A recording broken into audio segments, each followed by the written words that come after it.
নমস্কার বন্ধুরা, কেমন আছেন? আশা করব সবাই খুব ভালো আছেন, ভালো থাকবেন। আমি সকাল সকাল রান্না বসিয়ে দিয়েছি। তো যা গরম পড়েছে না, মনে হয় তাড়াতাড়ি রান্নাটা করে সারতে পারলে মুক্তি। তো যাই হোক, আজকে আমি করব লাউ চিংড়ি। আমি আগেও দেখিয়েছি লাউ চিংড়ি। এখানে চিংড়ি মাছ আছে, এখানে লাউ আছে, আর তেল গরম বসিয়ে দিয়েছি। আচ্ছা, আমি যেটা করব সেটা হলো শুকনো লঙ্কা আর তেজপাতা দিয়ে দিলাম, আর দিয়ে দিলাম একটু গোটা জিরে, আর দিয়ে দিলাম বেশ কিছুটা পেঁয়াজ কুচি। পেঁয়াজটা আমি একটু ভেজে নেব, একটু লালচে করে ভেজে নেব। তো আমি একটু এইভাবে লালচে করে ভেজে নিয়েছি। এবার 1 চামচ জিরে বাটা দিলাম, আমি বাটা মশলাটাই খাই।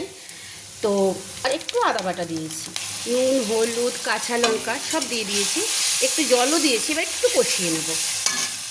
মশলাটা কষিয়ে নেওয়ার পর, তেল ছেড়ে দেওয়ার পর আমি কাঁচা চিংড়িটা দিয়ে দিচ্ছি। এর আগে আমি কাঁচা চিংড়ি দিয়ে করিনি, কাঁচা চিংড়িটা দিয়ে দিলাম। এটা একটু অন্যরকমভাবে করছি, আবার একটু কষিয়ে নিচ্ছি।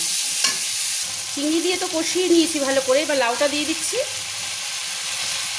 লাউ চিংড়িতে আপনারা কি দেন ফোড়ন জানি, একটু পেঁয়াজ ফোড়ন দিয়ে করে দেখবেন, দারুণ লাগবে। ভাবে একদিন বানিয়ে খেয়ে দেখবেন, অসাধারণ হয় খেতে।